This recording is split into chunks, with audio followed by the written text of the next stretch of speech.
nakausap namin ang gwapong aktor na si Donnie Pangilinan dahil trending nga ang mga video ni Belle sa recent ganap niya sa Shein at Pons PH na talaga namang kaakit-akit ang ganda niya pag walang makeup.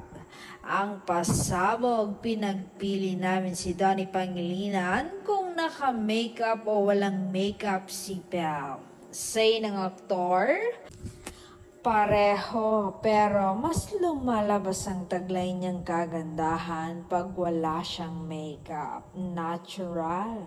Kumbaga, napaka-amo ng kanyang mukha, ang sarap niyang titigan, napaka-perfect ng mukha.